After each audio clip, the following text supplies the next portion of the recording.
Geração contra o Câncer está começando e dentro da série que apresenta as várias áreas do Hospital de Câncer de Barretos, hoje você vai conhecer o setor que é responsável pela distribuição dos medicamentos até eles chegarem aos pacientes. E é aqui na área de dispensação da farmácia que todos os medicamentos são enviados. Bem, mas para explicar melhor, eu vou conversar com a Marcele Caligares, toda vez eu erro o teu sobrenome, né, Marcele? Gerente aqui da farmácia do Hospital de Câncer de Barretos. Marcele, me conta, nós estamos na área da dispensação, mas eu quero saber, a farmácia do Hospital de Câncer, como é que ela funciona? Nós somos divididos em 3 unidades, a unidade adulto, que é aqui onde a gente está, a unidade infantil e a unidade dos cuidados paliativos. Ao todo, nós temos 14 farmácias, essa aqui é a que a gente chama de principal, porque é a que atende a maior parte da internação. Nós somos num total de 97 colaboradores, sendo 28 farmacêuticos, contando a mim, que sou gerente, e a supervisora, e 69 auxiliares. Então, nós temos farmácias, essa aqui que atende a internação. É uma rede, né? Uma rede farmacêutica. Isso. Nós temos uma farmácia na UTI, uma no centro cirúrgico, temos a farmácia da quimioterapia, que é onde fica a manipulação. Então, nessa aqui onde a gente está, Lu, é só a farmácia central, que atende toda a internação e os ambulatórios. E mesmo assim a gente está numa parte dela, porque tem um almoxarifado, tem o lugar que recebe. Eu imagino, não sei se é fato, que o Hospital de Câncer de Barretos receba medicamento em caixa, pela quantidade utilizada. É isso? Um hospital é assim? É isso. Tem toda a parte de recebimento, a gente recebe tudo em caixas fechadas de papelão. No primeiro momento do recebimento ali com a transportadora, a gente só confere volume. E aí depois que a gente faz toda a conferência de lote, validade, porque todos os medicamentos e materiais têm que entrar com todas essas informações no sistema por conta da rastreabilidade.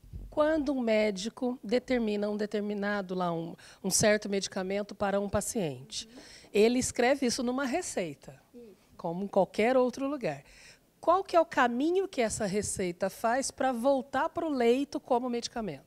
Nós temos um sistema próprio do hospital, desenvolvido pela nossa equipe, né, de tecnologia da informação. 90% das nossas prescrições são todas feitas dentro desse sistema eletrônico.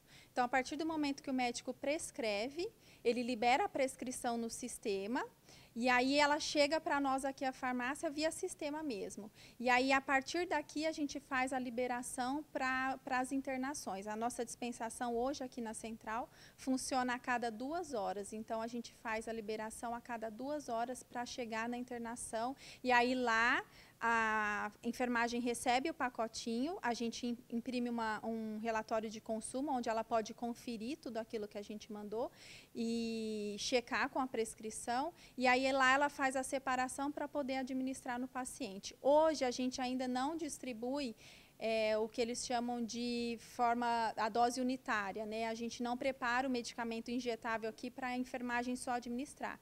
Mas nós já construímos a farmácia, o projeto está ainda em finalização.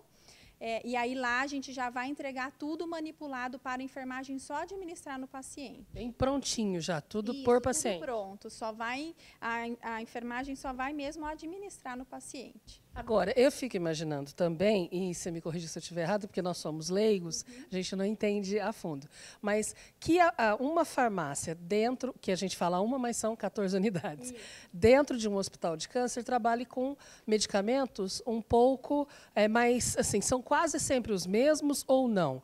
Porque dentro de um hospital geral, tem muito tipo de medicamento. Dentro de um hospital de câncer, é um número menor de tipos ou não? É um número menor quando se comparado com o hospital geral, porém a gente tem inúmeros medicamentos e materiais também. Então a gente tem uma lista de medicamentos padronizados institucional, que ela é revalidada por uma comissão que é formada por médicos, pela farmácia, é revalidada a cada 2 anos essa lista. E aí, tem alguns pacientes que eles necessitam de alguns medicamentos que fogem a essa padronização do hospital. Então, para a gente fazer essa liberação, a gente precisa de uma aprovação, tem todo um fluxo que a gente chama de fluxo de medicamentos não padronizados.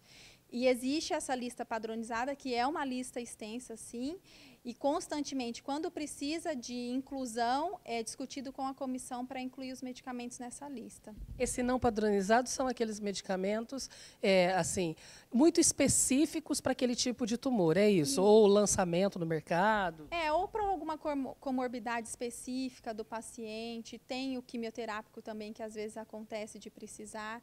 Então, cada caso do paciente avaliado na sua essência. Assim. Então, se o paciente precisa de alguma coisa que a gente não tenha padronizado aqui, a gente segue esse fluxo. A gente sabe que até há um pouco tempo atrás, os medicamentos para tratamento de câncer, a maioria era importada ainda. Uhum. E aí a indústria brasileira, ainda bem, se desenvolveu, começou a ter qualidade. Você tem uma ideia da porcentagem de quantos são importados e quantos são nacionais?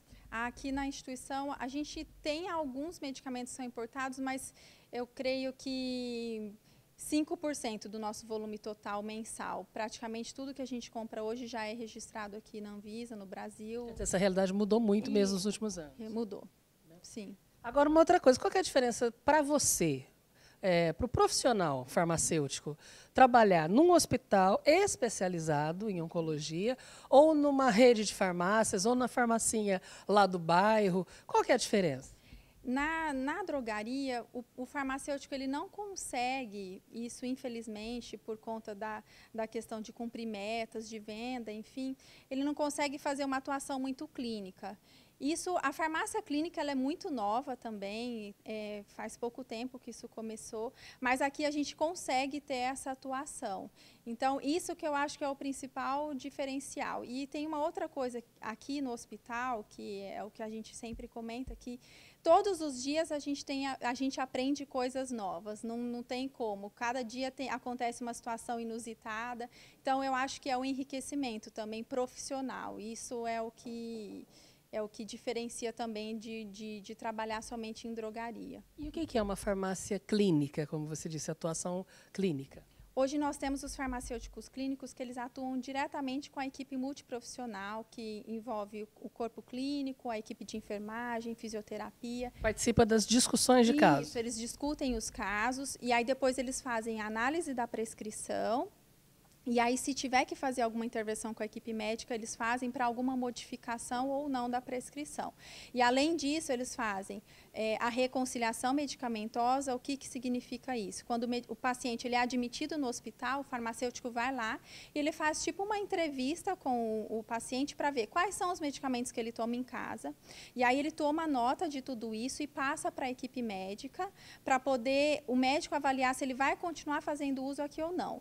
Além da reconciliação, eles também fazem a orientação farmacêutica, que pode ser ou quando o paciente recebe alta, que acontece aqui nas internações, ou até mesmo quando o paciente vem retirar todo mês o seu medicamento, que muitos eles vêm buscar o medicamento aqui, a gente faz a orientação farmacêutica também, como ele deve tomar, se ele vem sentindo alguma coisa ou não, tem todo esse acompanhamento farmacoterapêutico. E tem o medicamento que combate, digamos, efeitos colaterais de um outro medicamento que ele está tomando especificamente para a oncologia, que ele vai comprar na farmácia do lado da casa dele, ou então vai requisitar para a prefeitura do município dele e a prefeitura vai ceder. E tem o medicamento específico. Esse sai de dentro do hospital. Isso. O que a gente libera hoje, Lu, são alguns medicamentos para hormonioterapia, os medicamentos para dor, que são fornecidos pela DRS, e para os pacientes da TMO-DIA, que a gente chama que são os pacientes que fazem transplante, eles também têm o direito de levar o medicamento para casa. Então, tem um rolzinho de casos que a gente pode liberar. Os outros, se o paciente não tem condição, a gente pede para adquirir na origem. Então, é caso a caso também. Porque o serviço público municipal tem esse contato quando ele não banca, ele tem um contato com os estados. E muitas vezes, infelizmente, nesse país ainda é preciso ordem judicial, né? Tem alguns casos, principalmente quando se trata de quimioterapia, que é um alto custo e às vezes não existe um tratamento contemplado pelo SUS, aí é indicado o processo judicial para ele entrar na origem. Por falar em quimioterapia, os quimioterápicos também estão aqui ou não? É uma outra farmácia, uma outra unidade? Como é que funciona isso? A quimioterapia, a gente tem uma unidade aqui no hospital, na unidade adulta, e uma unidade no infantil. Então, lá, aqui a gente manipula por volta de 200 quimioterapias por dia, então, de 200 a 250 pacientes atendidos, fora a pré-quimioterapia, que também é manipulada lá. Então, e aí lá no infantil isso também ocorre. Então, tem uma equipe de farmacêuticos e auxiliares que trabalham só lá na manipulação. Em relação ao que a população ouve falar, ela ouve falar muito nos casos de erro. Né? A gente sabe disso, que, infelizmente, a publicidade é dada muito mais para o erro do que para o acerto. Qual que é a chance de acontecer um erro com um sistema, como você explicou, que é, em parte, informatizado? A gente já eliminou aquela dúvida da letra de médico, né? Com a informatização. Nós já falamos disso num outro programa, inclusive. E é tão checado. Vocês imprimem, isso é checado, isso passa pela mão de mais de uma pessoa. Isso. Hoje, com o sistema eletrônico, a gente consegue ter essa barreira de segurança, né? Então, apesar de a gente ainda ter algumas prescrições manuais, que pode ser que ocasione algum erro ou não, essa questão do sistema eletrônico é uma barreira de segurança que ela consegue segurar 95% dos erros. Então, a gente só consome o medicamento em cima do sistema. Então, o médico gera a prescrição chega aqui para a farmácia, quando a gente vai fazer o consumo, é em cima daquilo que o médico prescreveu. Então, se eu tentar bipar um medicamento que não esteja prescrito, o sistema me barra. Então, essa é a nossa maior segurança em relação à dispensação de medicamentos. Uma segurança que certamente passa para o paciente, né? Com certeza.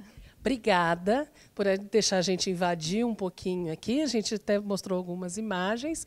E é por isso que esse programa existe, para que essa série de programas existe, para que você conheça lugares que não são acessíveis, evidentemente, ao grande população, nem mesmo, muitas vezes, como a farmácia, ao próprio usuário do Hospital de Câncer de Barretos, os nossos pacientes. É por isso que você também deve ir lá no nosso site e assistir os outros programas, hcancerbarretos.com.br. A gente se vê no próximo.